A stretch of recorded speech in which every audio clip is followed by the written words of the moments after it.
데살로니가전서 5장 19절 한 절만 보겠습니다. 데살로니가전서 5장 19절 성령을 소멸치 말며 라고 하는 구절입니다. 5장 16절부터는 너무 잘 아시는 말씀입니다. 항상 기뻐하라, 쉬지 말고 기도하라, 범사에 감사하라, 이는 그리스도 예수 안에서 너희를 향하신 하나님의 뜻이니라 라고 하는 얘기가 있고, 그 다음에 바로 성령을 소멸치 말고 예언을 멸시치 말고 범사에 헤아려 좋은 것을 취하고 악은 모든 모양이라도 버리라 라고 하면서 거의 데살로니가의 첫 번째 편지의 어떤 마무리가 되고 있습니다. 그래서 데살로니가 교회에게 주신 메시지이기도 하고 지금 우리 전부에게 주신 메시지이기도 합니다. 그래서 성령을 소멸치 말라, 이것에 대해서 한번 깊이 생각을 해보면 좋겠습니다. 이게 왜 그러냐면 실제 우리하고도 너무 관계되어 있기 때문에 그렇습니다. 마태복음 12장 31절에 보시면, 마태복음 12장 31절에 뭐라고 표현하고 있냐면, 그러므로 내가 너희에게 이르노니 사람의 모든 죄와 회방은 사하심을 얻되 성령을 회방하는 것은 사하심을 얻지 못하겠고 라고 하는 구절이 있어요. 그리고 마가복음 3장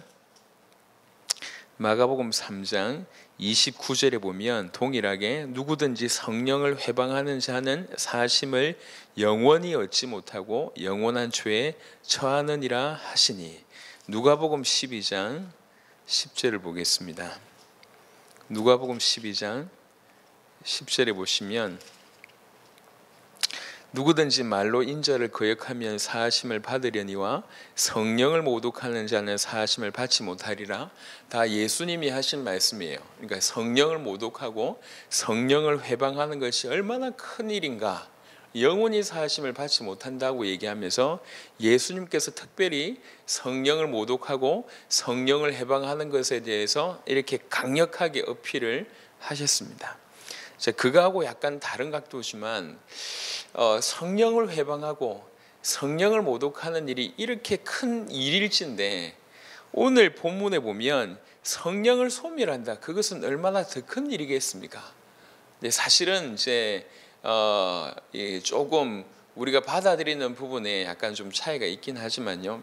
그래서 이제 이 성령을 소멸한다라고 하는 어떤 액면 그대로라고 얘기하면 성령을 회방하는 것보다 훨씬 큰 일입니다. 근데 이거는 사실은 그 문자적인 의미는 그런 의미가 아니기 때문에 더 큰 문제는 성령을 회방하고 모독하는 것이라고 볼 수가 있습니다. 하지만 성령을 소멸한다라고 하는 부분들도 절대로 쉬운 얘기가 아니고 괜찮은 얘기가 아닙니다. 엄청난 얘기예요. 성령을 소멸한다, 진중하게 한번 생각해 볼 필요가 있겠습니다. 자, 기본적으로 성령을 소멸한다, 이게 인간 차원으로서는 불가능하다는 얘기죠. 무슨 말이냐면 피조물인 인간이 어떻게 창조주이신 하나님인 성령을 소멸할 수 있겠습니까? 이거는 사실 말 자체가 불가능합니다. 그런데 이제 여기에서 성령을 소멸한다는 얘기는 성령 그 자체보다는 성령께서 허락하신 어떤 은사, 아니면 능력, 아니면 어떤 열매, 이런 것으로 해석할 수 있고, 아니면 그 성령 하나님과의 어떤 인격적인 관계, 그분이 우리를 만져주심, 어떤 분들은 기름 부음 이렇게 표현하기도 합니다. 그분의 만져주심, 아니면 어떤 그런 성령의 역사, 조금 더 우리 익숙한 얘기로 하자면 어떤 성령의 충만, 이것들이 소멸됐다, 이렇게 해석해 볼 수가 있을 것 같습니다. 성령께서 사실적으로 주시는 그 수많은 것들을 소멸했다. 성령 자체를 피조물인 우리가 소멸할 수는 없습니다. 만약에 그런 일이 벌어졌다고 할 때는, 가능하지 않지만 그런 일이 벌어졌다고 할 때는 성령의 모독과 해방도 이렇게 영원히 그 죄를 씻지 못하고, 그런데 성령을 만약 소멸했다, 이런 일이 있다고 할 때는 이거는 엄청난 일이죠. 근데 다행히 감사하게 그런 차원은 아니고 구원받은 자들이 할 수 있는 실수에 대한 얘기입니다.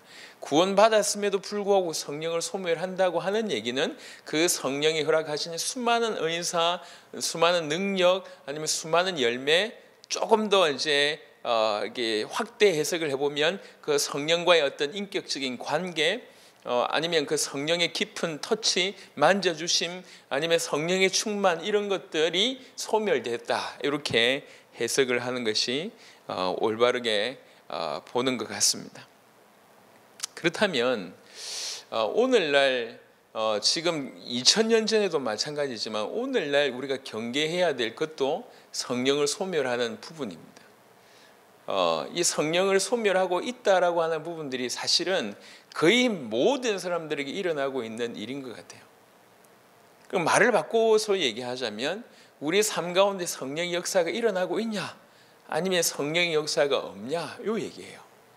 성령의 역사가 일어나고 있다, 그게 정상이고, 성령의 역사가 없다고 하는 것은 그냥 내가 기준이나 능력이 안 돼서 나에게 역사가 없는 것이 아니라 성령을 소멸케 하는 일들을 우리가 하고 있다는 겁니다. 이게 절대로 안전하지 않습니다. 그래서 우리가 말씀에 근거해서 조금 지켜볼 필요가 있어요. 분명히 우리가 그리스도 예수의 이름으로 진실로 그것이 믿어져서 구원받았다고 하면 그 성령께서는 우리 안에 들어오십니다. 하나님이신 그분이 우리 안에 오세요. 그래서 우리가 하나님의 자녀가 되는 일이 벌어지고 놀라운 생명을 얻게 되는 일이 이제 벌어집니다.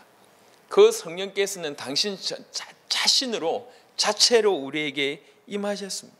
성령이 임하셨다고 하는 것은, 하나님이 우리 가운데 임하셨다고 하는 것은 하나님의 어떤 그 모든 것을 가지고 우리에게 오셨다는 얘기입니다. 그럼 그 안에는 하나님의 어떤 능력이나 하나님이 주실 수 있는 수많은 은사나 아니면 하나님과의 관계 속에서 나오는 무한한 은혜들이 사실은 동반되고, 그 하나님과의 교제 속에서 열매가, 성경에서 약속하신 그런 열매가 맺어질 수밖에 없는 것이 사실입니다. 정말 구원받았다고 하면 이런 일이 사실이에요.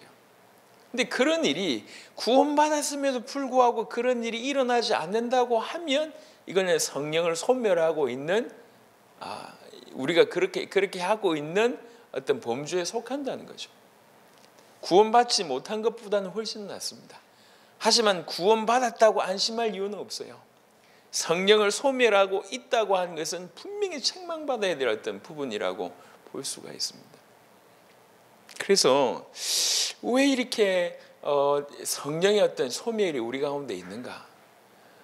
다른 말로 성령의 풍성한 역사가 우리 가운데 없고 성령을 소멸하지 말라라고 하는 범주 속에 우리가 어느 날 그 속에 있는가? 돌이켜봐야 특별히 잘못한 것도 아니고, 아니면 특별히 심각한 죄를 지은 것도 아닌데 계속 이렇게 메마른 이유는 어느 날 우리도 모르게 성령의 역사 반대편에 성령을 소멸케 하는 어떤 그 무언 어떤 행동이든지 뭐 관심이든지 그렇게 하고 있다는 거죠.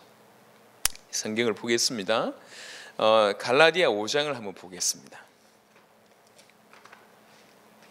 오늘 주신 말씀을 통해서 하나님의 음성을 좀 묵직하게 받아들이고 성령을 소멸케 하는 그런 삶을 종지부짓는 일이 벌어지고 정말 성령의 충만함이 있는 시작이 되시길 바랍니다. 갈라디아 5장입니다. 5장 16절 17절에 보면 이렇게 표현하고 있습니다.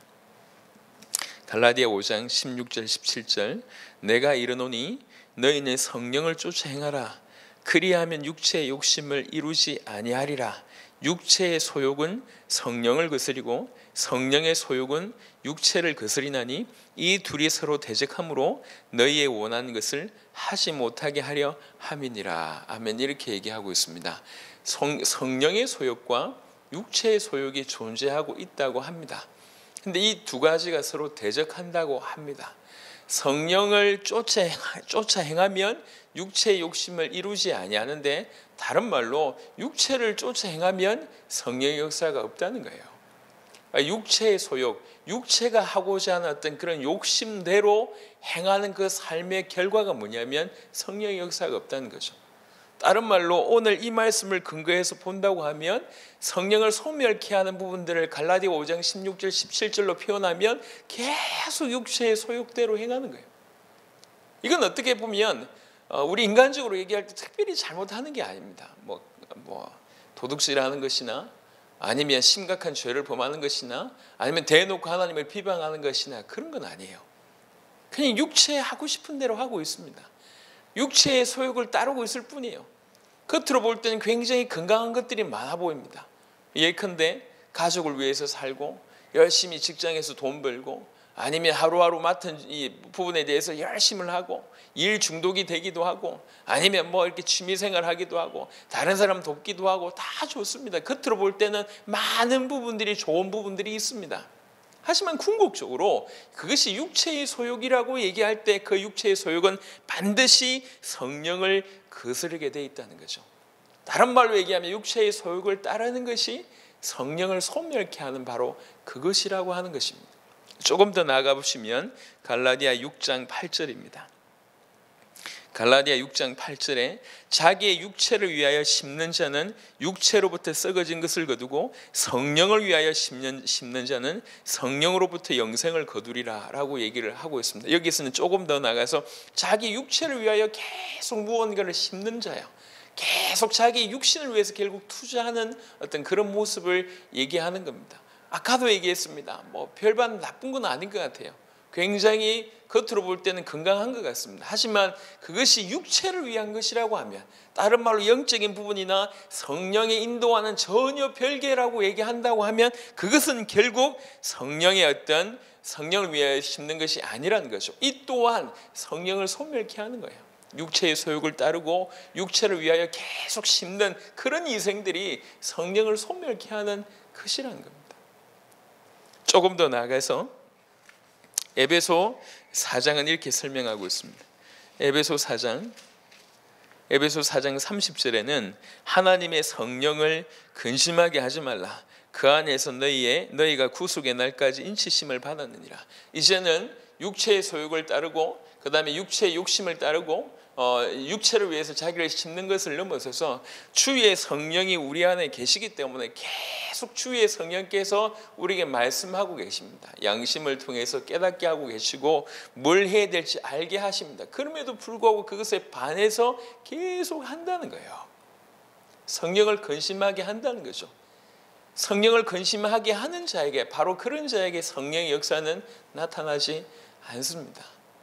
그런 자에게 성령의 열매는 나타나지 않습니다. 성령을 근심하게 하는 바로 그런 모든 행동들과 중심들이 성령을 소멸하게 하는 거예요. 그런 자에게는 성령의 역사가 일어날 수가 없어요. 그런 자에게 성령의 열매가 없습니다. 그런 자에게 깊은 하나님의 터치가 없습니다. 기름 부음이 사실은 없습니다. 그래서 늘 메마를 수밖에 없는 겁니다. 사도행전 5장에는 이렇게 표현을 합니다. 아나니아와 삽비라가 이제 죽임을 당하는 바로 그 장면에 사도행전 5장 베드로가 이렇게 표현을 합니다.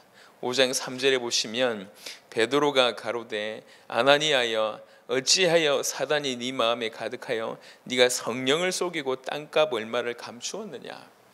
대단하게 큰 사기 친 것도 아니고 도둑놈 소리 들을 만큼 뭐 그렇게 대외적으로 볼 때 대단하게 큰 실수를 한 게 아니에요. 그냥 약속했는데 서원했는데 남 모르게 서원했는데 조금 그것에서 얼마를 취한 것일 뿐입니다. 누구나 할 수 있는 실수예요. 우리가 잘하고 있는 실수입니다. 근데 뭐라고 얘기하냐면 네가 어떻게 성령을 속였냐 이렇게 얘기를 합니다. 겉으로 볼 때는 사실 커 보이지 않습니다. 조금 전에 언급했던 그 모든 것들이 표가 나지 않아요. 육체의 소욕을 따라 살고 그 다음에 육체를 위해서 심고 그 다음에 성령을 근심하게 하고 성령을 속이는 일들이 드러난 일이 아니라고. 보통 사람들이 머릿속에 있는 죄 아니면 죄가 아니다라고 얘기할 때 죄와 무죄 사이에 사실 저건 죄가 아니다라고 하는 쪽의 모습이에요. 그냥 저건 보통 사람들이 인생이다라고 하는 것이에요. 모든 사람들이 저렇게 하고 있다라고 하는 그 범주에 들어있습니다. 그러니까 열심히 일어나서 자녀를 위해서 열심히 일하고 돈 벌고 그 다음에 그 나름대로 가지고 있는 것들을 통해서 뭔가를 하고 이렇게 막 살아요. 열심히 삽니다. 열심히 사는데 정말 뭐 밤낮 없이 열심히 살아요. 열심히 사는데 성령하고는 상관이 없다는 거죠. 성령의 주께서 주신 어떤 그런 쪽으로 인도함을 받지 못하고 있다는 거예요. 그러니까 관심이나 아니면 어떤 중심이나 뭐 이런 모든 시간이나 이런 것들을 주님 앞에 내어놓고 주님 앞에 드리는 쪽으로는 무관하고 그냥 이렇게 사는 거예요. 사실 이렇게 사는 모습이 딴 게 아니라 성령을 소멸하고 있는 삶입니다. 그 성령을 소멸하고 있는 삶의 사실은 어떤 나타남이, 그 증거가 우리 가운데 있습니다. 돌이켜 보세요. 예수를 그리스도로 믿은 자에게 정말로 예수님이 나를 위해서 십자가 지시고 나를 위해서 부활하셨고 그 예수를 그리스도로 믿는 자에게 주의 성령께서 임하신다고 하는 것을 정말로 믿는다고 하면, 정말 우리가 구원받았다라고 하면 생각해 보세요. 그 성령은 에너지가 아닙니다. 그 성령은 물질이 아닙니다. 그 성령은 잡신이 아닙니다.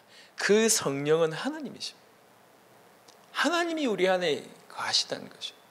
하나님이 우리 안에 거하셔서 그 모든 은혜와 은사와 능력과 축복과 수많은 열매, 엄청난 것들을 가지고 지금 우리에게 임하셨습니다. 천지를 창조하신 만왕의 왕이신 그 하나님께서 지금 우리에게 임하셨고, 그 하나님께서 우리에게 이 모든 것들을, 엄청난 것들의 사실을 주시기를 원하십니다. 그런데 이런 놀라운 성령을 받았고 구원을 받았음에도 불구하고 우리 안에 분명히 주의 성령께서 계심에도 불구하고 이토록 메마른 삶을 살고 있다는 것이 참으로 기가 막힌 노릇이에요. 그러니까 이런 특별한 방법을 통해서 성령의 역사가 드러난다, 그런 해석이 아니에요. 이건 특별한 방법을 얘기하는 것이 아닙니다. 그냥 단순히 누구 말대로 어떤 기도의 양이 부족해서 성령의 역사가 아니라냐, 그렇지 않습니다. 그건 저 밑에 귀신이나 잡신이 요구하는 거예요. 기도의 양이 늘어나면 하나님 응답하십니까? 아닙니다. 하나님은 우리 전부로 원하세요. 우리 마음과 우리 중심과 우리 모든 것을 원하십니다. 100% 주고 100% 받고, 이렇게 100%의 소통을 우리 주님은 원하십니다. 그 주의 성령께서 우리 안에 거하시고 계신데 끊임없이 우리는 그 어마어마한 주의 성령께서, 우리 하나님께서 우리 안에 계심에도 불구하고 우리의 육체의 욕심에 눈이 멀어서 계속 성령을 거스르면서 육체의 욕심을 따라가고 육체를 위해서만 투자하고, 그리고 성령께서 끊임없이 우리 안에서 다양한 형태로 수만 번 수십만 번 말씀하신 것을 계속 그것을 어기고 그것을 듣지 않고 주목하지 않고 또 근심하게 하고 심지어 속이는 일들이 계속 반복되다 보니 어느 순간 정신 차려보니까 성령이 역사가 없는, 성령이 소멸케 되어지는 그런 일이 벌어졌습니다. 더 이상 사도행전에 일어났던 역사가 없고, 하나님이 우리를, 주의 성령께서 우리를 온전히 사로잡는 그런 일도 없고, 하나님의 음성이 희귀하게 들리고, 하나님께서 우리와 함께 매 순간 함께 하신 것들 때문에 느껴지는 그런 감격이 없고 감동이 없고, 수많은 하나님의 역사를 보여줌에도 불구하고 그것이 하나님의 역사인지 우연의 일치인지 아니면 노력의 어떤 대가인지 그런 것도 모르고 그냥 막 살아갑니다. 교회 안에 있으면서 교회 직분을 받아서 교회 일을 하고 또 나름 뭐 이렇게 드문드문하게 응답이 있으니까 괜찮다라고 위로하고 있습니다. 그렇지 않습니다. 성령을 소멸하고 있는 인생은 괜찮은 인생이 아닙니다. 성령이 우리 가운데 성령의 역사가 없는, 즉 성령을 소멸하고 있는 그런 인생을 살고 있다고 하면 그건 안전한 인생이 아니에요. 다른 말로 과연 그래도 되는가 물어본다고 하면 절대로 그럴 수가 없습니다. 우리에게는 그럴 능력도 없고 성령을 소멸하고 있는 그런 삶을 살아야 될 입장이나 자격이나 위치나 능력이나 그 어떤 초이스도 우리에게는 없습니다. 그럴 수가 없어요. 성령을 소멸하고 있다는 얘기는 끊임없이 성령에 반해서 살고 있다는 얘기예요. 성령을 소멸하고 있다는 얘기는 끝까지 성령의 인도를 받지 않고 있다는 얘기예요. 끝까지 육체의 소욕을 따라가고 있다는 얘기입니다. 끝까지 육체에만 투자하고 있다는 얘기예요. 끝까지 성령을 근심하게 하고 있다는 얘기예요. 성령을 속이고 있다는 얘기입니다. 매 순간 주의 성령께서는 우리 전부를 만지시기를 원하십니다. 사실적인 그런 100%의 소통을 우리 주님께서는 원하십니다. 성경에 보면 사실은 전부 다 이 성령의 어떤 그런 역사가 성령의 충만함이 일어날 때, 다른 말로 주신 이 어떤 그 성령에 대해서 인정함이 있고 그 성령이 온전히 사로잡힐 때 하나님의 역사가 계속 바깥으로도 드러났습니다.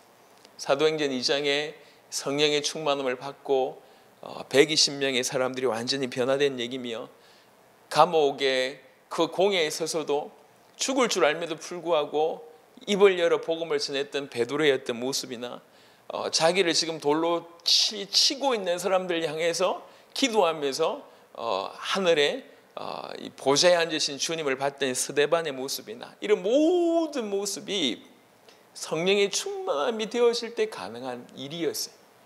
사실은 성령의 충만할 때 이런 일이 벌어질 수밖에 없고, 성령의 어떤 역사로 이런 모든 일들이 진행됐다는 것이 사도행전의 역사들이고 지금까지 교회와 역사에서 증가했던 부분들입니다. 우리는 사실 그런 삶을 살아야 되고 그런 삶이 정상입니다. 생각해 보세요. 주의 성령께서 우리에게 오시기까지 이게 어떤 은혜로 우리에게 오셨냐면, 이거는 그냥 문장이 아닙니다. 그냥 미사옥구가 아니에요. 우리 주님은 우리에게 복음을 주실 때 목숨을 들여서 주셨습니다. 그냥 속된 말로, 쉽게 하는 말로 목숨 걸고 우리에게 복음을 주셨습니다. 목숨 건 그 대가로 주의 성령이 우리에게 오신 거예요. 그런데 이것을 한번 한번 받아들여 볼까? 한번 영접해 볼까? 한번 믿어 볼까? 한번 해 볼까라고 하는 어떤 수준으로 정말 터무니없는 그런 아주 사소한 관심이나 아니면 조그만 투자 가지고 받을 수 있는 성질의 것이 못 됩니다. 복음은 목숨 걸고 주신 거예요. 주의 성령께서 우리에게 오시기까지 독생자의 목숨으로 그런 대가를 치르고 오셨습니다. 우리는 목숨 걸고 받아야 되고 목숨 걸고 붙잡아야 돼요. 목숨 걸고 붙잡는 이것을 가지고 영접이라고 합니다. 영접, 람바노라고 한다고요.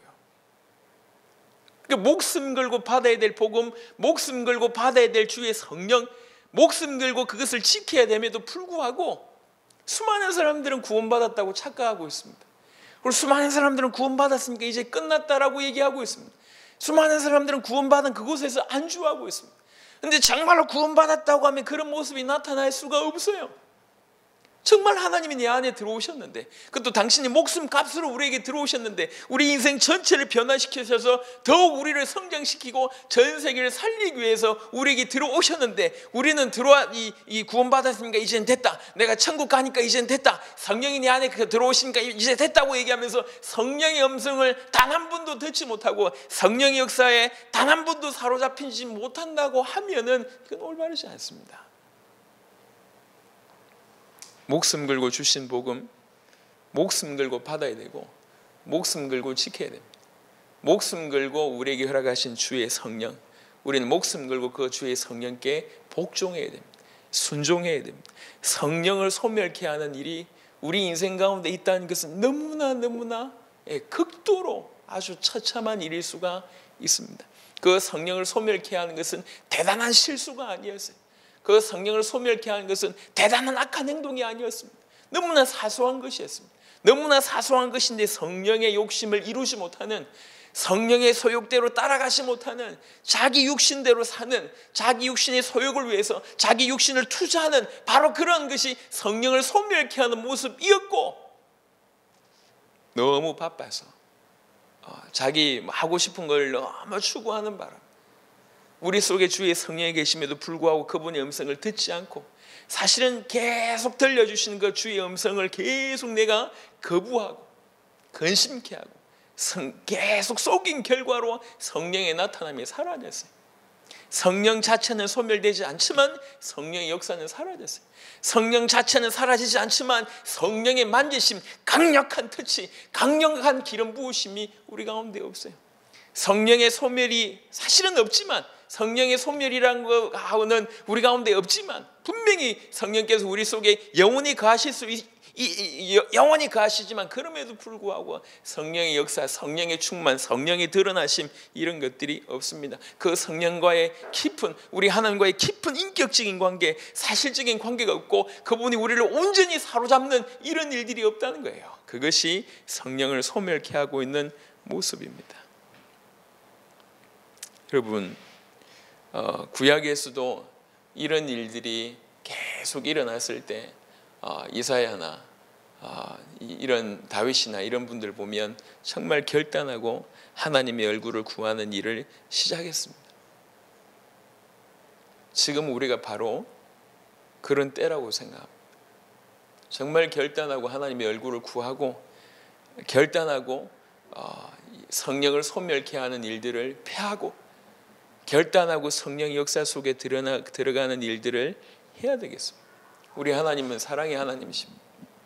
우리가 그 사랑의 하나님께 무관심하고 새 속에 빠져 있을 때도 여전히 하나님 우리를 사랑하시고 끝까지 우리를 책임지십니다. 하지만 여전히 사랑하고 끝까지 책임지시지만 성령의 충만함은 주시지 않습니다. 게으른 자에게, 무관심한 자에게 성령의 충만함은 없습니다. 성령의 역사는 없습니다. 그것이 성령의 소멸을 하고 있는 모습이에요. 여전히 사랑하시고 여전히 우리를 보호하시지만 성령의 충만함을 주실 수가 없어요. 성령의 역사를 허락하실 수가 없습니다. 그런 이유로 메마르고 있는 겁니다. 그래서 그것에 대해서 회개할 것을 회개의 촉구입니다. 이건 왜 그러냐면 이렇게 하면 죽이겠다 그 얘기가 아니에요. 네가 왜 이렇게 말 안 듣냐? 이렇게라도 안 하면 내가 너를 안 두겠다라고 협박의 차원이 아니에요. 뭘 얘기하고 있냐면 이것이 사는 길이기 때문에 그렇습니다. 구원받은 자가, 주의 성령과 함께 있는 자가 주의 성령의 역사 속에 사는 것이 행복한 삶이에요. 그건 그 어떤 돈으로나 어떤 힘으로나 어떤 능력으로나 어떤 성취로도 맛볼 수 없는 기쁨입니다. 그 성령께 사로잡혀서 매일 감사와 감격으로 살 때 수많은 많은 환경의 어려움도 넘어설 수 있는 일들이 사실은 벌어지는 것입니다. 여러분, 우리가 음식을 할 때도 많은 재료들, 국을 한다고 할 때 많은 재료들을 가져다 놓습니다. 많은 재료들 하고 그 위에 물을 붓습니다. 암만 그래도 이 맛이 나지 않아요. 언제 그게 맛있는 국이 되냐면 불을 가하게 됐을 때, 강력한 불이 가하게 되고 그것들이 그 따로 놀던 것들이 그 안에서 융합되기 시작하면서 비로소 맛을 내기 시작을 하지 않습니까? 우리에게 너무나 많은 요소들이 있습니다. 주의 성령의 역사는 마치 우리에게 타오르는 다 준비된 것에 불을 가하는 것과 마찬가지입니다. 그럴 때 비로소 살아나게 된다는 거예요. 살아나게 되는 겁니다. 교회 안에서 수많은 일들을, 특별히 우리 복음 가득한 교회가 얼마나 많은 일들을 하고 있습니까? 세계가 놀랄 만한 일들을 하고 있습니다. 이 세계가 정말 놀랄 만한 수많은 일들을 하고 있는데 여러분 각각은 어떠시냐? 저를 비롯해서 우리는 각각 어떻게 하나님 앞에 살아있냐? 하나님 앞에 서 있는지 질문해 볼 필요가 있습니다. 여러분, 전 세계가 지금 복음으로 확산되고 있는 걸 보시잖아요. 이건 보이셔야 돼요. 이 놀라운 하나님 역사 앞에 우리가 자꾸 숨길 이유가 없다고요. 나는 이래서 못해 저래서 못해라고 핑계댈 필요가 없습니다. 나는 너무나 많이 바빠서 기도할 시간이 없고 너무나 많이 힘들어가지고 주님 앞에 헌신할 시간이 없고 내가 너무 수입이 적어가지고 주님 앞에 드릴 게 없고 다 핑계입니다. 다 핑계예요. 우리 성령 하나님께서는 부족함이 없습니다. 여러분의 상황을 모르지 않습니다. 그 주의 성령 하나님께서는 정말 여러분과 함께 하기를 원하십니다. 여러분 인생이 정말로 영적으로도 삶적으로도 부유해지기를 원하십니다. 여러분의 영적인 부분뿐만 아니라 모든 것에 건강해지기를 원하십니다. 하나님 여러분을 통해서 영광 받으시기를 원합니다. 여러분의 인생을 통해서 나타나지고 싶어 하십니다. 바로 여러분들이 세계복음화에 주역되기를 원하고 누구보다도 여러분들이 행복해지기를 원하십니다. 그래서 하시는 말씀이에요. 성령을 소멸하지 마라. 특별한 사람이 아닙니다.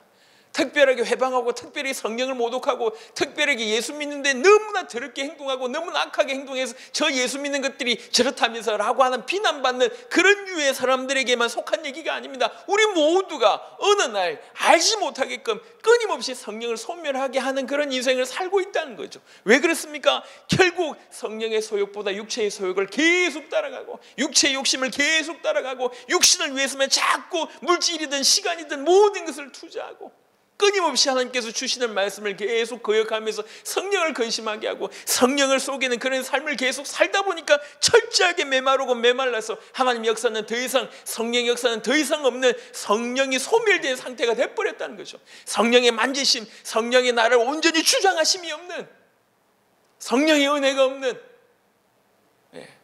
정말 하나님께서 나를 사랑하신 그 큰 사랑에 다가옴이 없는 그런 메마른 상태가 돼버렸습니다. 그게 소멸된 상태예요. 계속 우리는 그런 성령의 역사를, 성령의 능력과 성령의 은사와 성령의 열매를 계속 소멸하고 있는 인생을 육체의 소욕 때문에 살아가고 있다는 겁니다.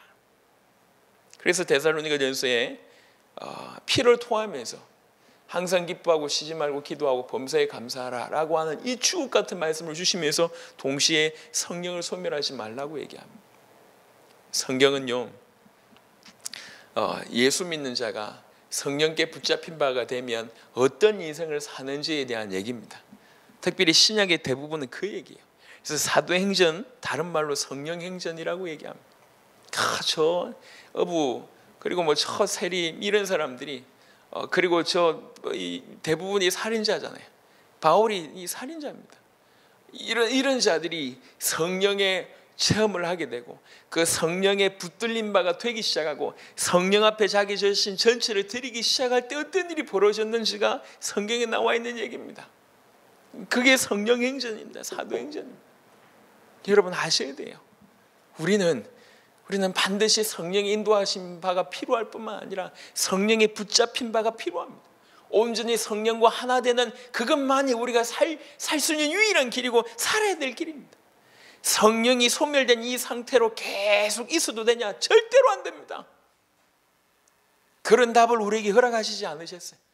내버려 두면 절대로 안 됩니다. 이건 안전한 길이 아닙니다. 안전할 수 없습니다. 우리에게는 이토록 성령이 소멸된 상태로 아니면 성령을 소멸하는 상태로 있으면 안 됩니다. 그럴 자격도 없고 그럴 이유도 없고 그런 입장도 안 되고 그런 선택권이 우리에겐 전혀 없어요. 우리에게 주어진 선택은 성령을 소멸하지 말고 성령의 인도하심을 받고 성령의 장악되는 그거 말고는 우리에겐 길이 없습니다. 그래서 이 일에는 대가가 필요합니다. 대가가 필요합니다. 여러분 결단하고 하나님의 얼굴을 구하셔야 돼요. 복음을 구하셔야 돼요. 하나님이 온전히 우리를 주장하시도록 구하셔야 돼요. 이제 더 이상 핑계를 댈 수가 없습니다. 나는 이래서 안 돼요 저래서 하나님 앞에 물어보세요. 그게 핑계가 맞는지. 여러분 지금 죽어가면서도 난 이래서 안 됩니다 저래서 안 됩니다 아니라니까. 제가요 이제 병원에 이렇게 가보면 알코올 때문에 막 이렇게 거의 이제 죽을 병이 걸렸어요. 간이 뭐 완전 망가지고 그럼에도 불구하고 의사가 계속 얘기합니다. 당신 술 마시면 죽어. 병원에 입원해 있는데도 불구하고 밖에 나가지고 술 마시러 갑니다. 죽는다고 하는데도 불구하고 그 술 때문에 지금 입원해 있는데도 불구하고 술 마시면 죽는다고 하는데 또 빠져나가서 술 마시고 있어요. 그런 삶이 안전한 삶입니까? 안전하지 않습니다. 그건 죽는 삶이에요. 책망받는 삶입니다.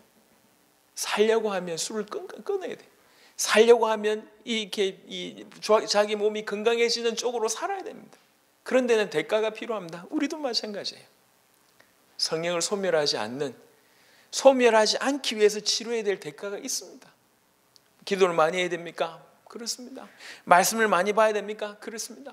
이 예배에 충실하게 참여해야 됩니까? 그렇습니다. 하지만 그 모든 행위 이전에 저와 여러분들이 마음을 돌이켜야 돼요. 이대로는 살면 안 된다라고 하는 답을 얻고 성령을 소멸한 인생은 절대로 살지 말아야 되겠다. 내가 성령의 소욕을 이루는, 성령의 인도하심을 받는, 성령의 충만함을 받는, 성령의 다스림 속에 온전히 들어가는 그런 삶을 살아야 되겠다고 하는 결단으로 하나님 앞에 서셔야 됩니다. 그런 은혜가 있으시길 바랍니다. 그래서 이런 구절을 가지고 에베소 5장 18절은 이렇게 결론을 내립니다. 이거는 그냥 술 많이 마시지 마라, 이렇게 이 정도의 어떤 술에 관한 어떤 부분들을 얘기하는 게 아니에요. 에베소 5장 18절에 보면 술 취하지 말라, 이는 방탕한 것이니 오직 성령의 충만함을 받으라. 이거는 어떤 분이 봐라, 술 취하지 말라고 했지 않냐, 술 마시면 된다, 대신 술 취하지 않으면 된다라고 하는 부분의 근거를 삼고 있습니다. 이거는 술 좀 마셔도 되고 술 많이 마셔서 취하면 안 된다라고 하는 그런 수준 낮은 얘기를 하는 게 아니에요. 이건 육신적인 삶과 영적인 삶에 대한 비교입니다. 술에 찌들려 있는 그런 인생 살지 말라. 너희가 술이 필요한 인생이냐? 성령의 충만함을 받아야 되지 않겠냐? 그렇게 육체의 소욕을 따라가는 인생 그만둬야 되지 않겠냐? 성령의 충만함만이 너에게 필요하다. 그래서 성령의 충만, 여러분 정확하게 하십시오. 성령의 충만함은 받아도 되고 안 받아도 될 어떤 그런 선택 사항이 아닙니다. 성령의 충만함은 성령께 온전히 사로잡히는 그런 인생, 성령의 인도하심을 받는 그런 인생, 우리 모두에게 아주 절대적으로 필요합니다. 절대적으로 필요합니다. 그래서 지금 우리 모든 복음 가득한 교회를 통해서 하나님께서 전 세계를 살리시고 계십니다. 물론 이 안에는 맨 앞에 선두에서 그런 역할을 하시는 분도 있고, 그냥 적당하게 발만 이렇게 복음 가득한 교회에 이렇게 두고 있는 분들도 있는 것 같습니다. 그래서 이렇게 세계 복음화가 어떻게 되고 쿠바가 어떻고 어떤 일들이 어떻게 막 벌어져도 그냥 불구경하듯이 이렇게 쳐다보고 계시는 분들이 계십니다. 상관없습니다. 하나님이 당신의 일은 당신이 하실 것이니까, 그런 하나님이 엄청난 큰 얘기들에 이렇게 올인해서 이렇게 들어오시든지 아니면 적당하게 구경만 하시든지 상관없습니다. 큰 상관없어요. 하지만 여러분들이 구원받았다고 하면, 정말로 주의 성령께서 여러분 안에 계시다고 하면, 그 성령을 소멸한 인생을 사는 것은 반드시 책망받습니다. 또 반대로 여러분들이 살 수 있는 유일한 길은 성령의 충만함 말고는 없다라고 하는 것을 아시길 바랍니다. 살아야 됩니다. 그리고 그것도 행복하게 살아야 돼요. 정말 남은 인생 기쁘게 살아야 돼요. 그것이 그 성령 충만함 속에 있습니다. 왜 여러분들은 그것에서 열애라고 생각하십니까? 저런 인생은 나는 저런 인생 못 살 거라고 왜 그렇게 생각하십니까? 그런 확신이 어디서 나오십니까? 여러분 쏟고 있는 겁니다. 행동을 좀 바꾸는 그 정도가 아니에요. 우리 모두를 향해서 주께서 다시 한번 초청하고 있는 겁니다. 이 마지막 때에 다시 한번 깨닫고 정말로 회복하고 간절히 돌아와서 주님의 강력한 무기가 되어서 이 마지막 때에 전 세계를 살리는 일에 우리 모두를 한 명 한 명 도구로 귀중하게 쓰고자 하는 다시 한번 우리 주님의 초청이라고 생각합니다. 성령을 소멸하지 말라. 성령을 소멸하지 않고 성령의 충만함을 받아야 돼요.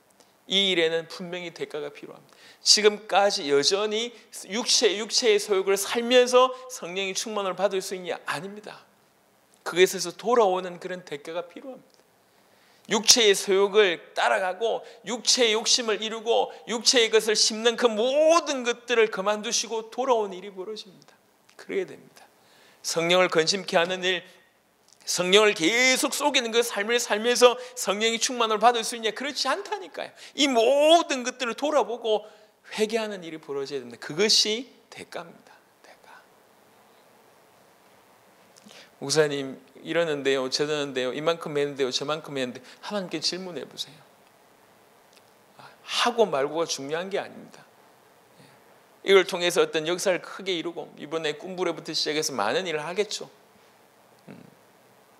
어떻게 보면 조금 극단적인 예로 우리가 하는 그 수많은 일들, 하청업체에 돈 주면 할 수 있는 일 아닌가요?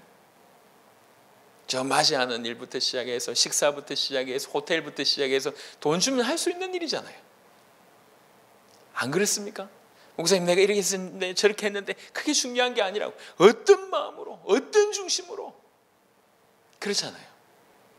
지금 우리 모든 복음 가득한 교회 모든 성도들이 정말 단 한 명도 이 놀라운 하나님의 은혜 속에서 벗어나지 않기를 정말 간절히 바랍니다. 말씀을 정리하겠습니다. 성령을 회박하는 것, 모독하는 것만 해도 사실은 엄청난 큰일입니다. 영원히 사하심을 받지 못한다고 예수님이 못 박았습니다.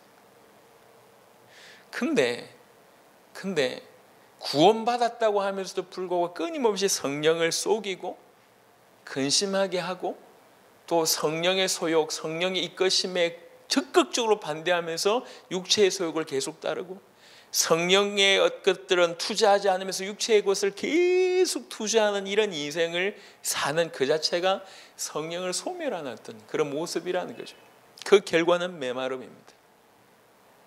무슨 메마름이냐? 더 이상 하나님의 역사가 없어요. 하나님의 만지심이 없어요. 하나님의 충만한 은혜가 없어요. 하나님의 강권직으로 그 인생을 장악하는 일이 없어요. 그들을 통해서 성령의 열매가 나타나지 않습니다. 껍데기만 종교인이 돼버린 거예요. 예, 뭐 이렇게 부인해도 상관없습니다. 나는 아니라고 해도 상관없습니다. 질문해 보세요. 메마른 자가 돼버려요. 왜 이런 일이 벌어졌습니까? 특별히 잘못한 것도 아니고 특별히 기독교인을 욕먹일 그런 행동을 한 적도 없는데 특별히 악한 것도 아니고 비교적 괜찮게 살아왔는데 왜 이렇게 됐을까요? 하나님의 말씀에 근거해서 보세요.